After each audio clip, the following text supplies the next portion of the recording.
On peut clairement dire que Sega, c'est devenu n'importe quoi. Afin de fêter les 60 ans de la firme, ils ont décidé de faire une petite surprise aux joueurs du monde entier en proposant une toute nouvelle version de leur célèbre console portable. Ta-ta-tam! La Game Gear, sortie de base au Japon en 1990, elle va bientôt fêter ses 30 ans, elle est sortie un an plus tard chez nous, en 1991.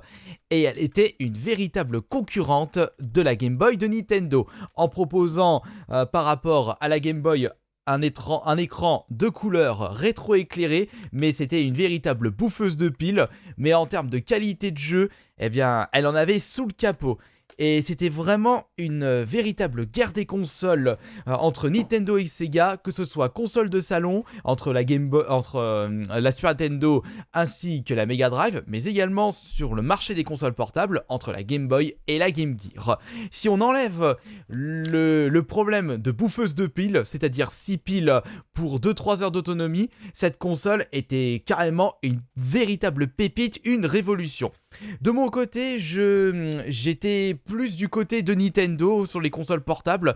Je ne peux pas vous donner un avis objectif sur la véritable qualité de cette console. Ce qui ne m'empêche pas de vous donner mon avis sur cette annonce récente qui est carrément un foutage de gueule pour les fans de Sega et pour tous les joueurs du monde entier qui attendaient une vraie news pour les 60 ans de Sega. Attention!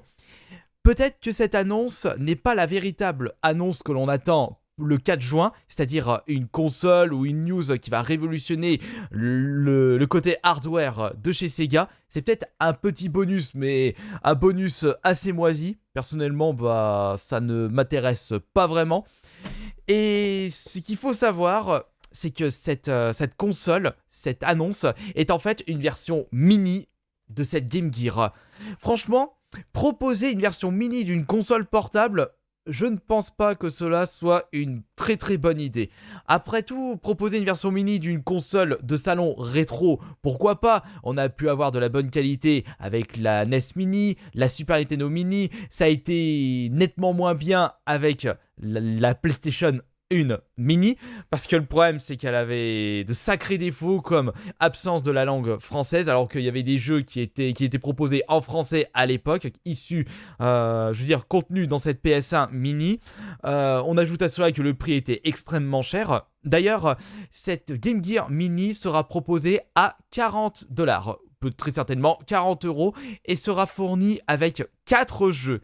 Mais comme je vous le disais, le problème de proposer une version mini d'une console portable, c'est que de base, une console portable, c'est pas extrêmement grand. Alors une version mini, on peut s'attendre à de très très mauvaises surprises. Et constatez par vous-même, la taille de cette petite crotte, elle est plus petite qu'une Game Boy Micro. La Game Boy Advance Micro qui était Oula, tombe pas toi. Qui était carrément une console extrêmement petite et je me plaignais de la taille de son écran. Mais regardez la différence entre la Game Boy Micro et la Game Gear Mini. Je suis en train de me demander comment ça va être possible de jouer correctement sans l'utilisation d'une loupe. Oh, ça me saoule, ça me fait direct penser à l'époque où je jouais à la Game Boy avec la loupe parce que l'écran était tellement petit. Mais je n'ai vraiment pas à me plaindre par rapport à la taille de la Game Boy Advance Micro, la Game Boy Micro, et surtout de cette Game Gear Mini. Oh, c'est génial! On a le droit à une petite révolution, c'est pour vous, les fans de Sega, les fans de Game Gear. Nous savons pertinemment que vous êtes nombreux à acheter nos super produits. Non, mais je suis désolé, c'est rien qu'à regarder la photo, c'est carrément injouable. Je me demande vraiment qui prendrait du plaisir, ou surtout, qui a l'intention d'acheter la console pour jouer aux jeux présents dans les différentes éditions. Puisqu'il faut savoir que Sega va proposer différentes éditions de cette Game Gear Mini avec 4 jeux différents pour chaque coloris. Par exemple, sur le coloris noir, nous aurons le Sonic. Il y aura très certainement d'autres jeux célèbres de la firme, mais encore une fois, Sega est en train je vais y arriver, bordel. Ouais, j'ai du mal à trouver mes termes à des moments. Arrête de te plaindre. Ce que je veux dire par là, c'est que Sega n'arrête pas de recycler leurs séries célèbres plutôt que de proposer du nouveau contenu. Franchement, tous les jeux qu'ils vont nous proposer sur la Game Gear Mini, on les a très certainement joués sur d'autres compilations. Si vous désirez vraiment jouer au plus grand jeu de Sega, je ne peux que vous conseiller le Sega Mega Drive classique avec Shinobi, Street of Rage, Sonic, Vectorman et tant d'autres. Mais sinon, même en proposant des bons jeux, ça va être injouable avec la taille de cette console. Je pense que vous arriverez mieux à visionner à visualiser la taille de cette console en regardant justement le trailer japonais. 高橋はカラーじゃないと楽しくないと宣言してから30年 Bon, je sais pas ce qu'ils あの disent. ゲームギアが新しくなって帰ってくるセガ設立 Faudrait que je vous fasse écouter un truc après. 60周年を記念してミニを超えるミクロサイズにゲームギアミクロ Ouais, 選べる4つのカラーバリエーション ouais. 世界中に愛されたカラー液晶携帯 Mes ゲー yeux ム機ゲームギアの魅力をミクロなボディに Bon, par ギュ contre, ギュ les ッと凝 coloris 縮 sont très classe. ボディカラーごと 4 に couleurs それ et ぞれ 4 jeux 違う différents pour 4 chaque つの coloris. ゲームを収録セガといえばこれブラック Ah bah tiens, là on a ソ un ニック・ザ・ visuel. ヘッジホックぷよぷよ2 Puyo Puyo, アウトラン Outrun. ロイヤルストーン Ah, par contre, celui-là, je le connais pas. 扉アクションの名作がいっぱいブルー Voilà, Gunstar. Et là on a le droit à tout plein de jeux sortis ガ sur ン Game スター Gear. ヒーローズ Également, je pense, des jeux sortis sur Mega Drive. Mais même, regardez, je viens de voir le Gunstar Heroes. Mais sérieux? Mais le Gunstar Heroes, comment vas-tu pouvoir jouer avec la taille de la console? Regardez juste tous les détails qu'il y a sur le Gunstar Heroes.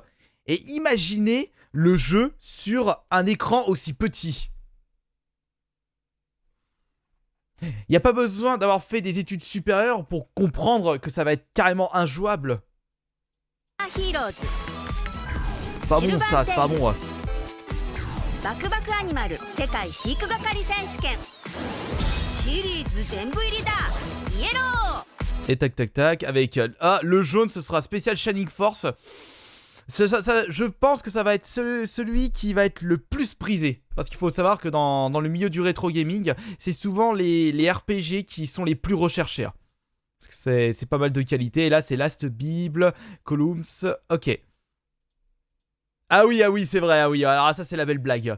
Mais n'oubliez pas, pour les personnes qui vont penser que la Game Gear Micro proposera un écran ultra petit, eh bien elle sera fournie avec une loupe. ビッグウィンドウミクロ C'est も登場 génial, c'est い extraordinaire. つでもどこでもミクロ Extraordinaire, tu parles. J'ai l'impression que Sega se fout littéralement de la tronche des fans de la firme.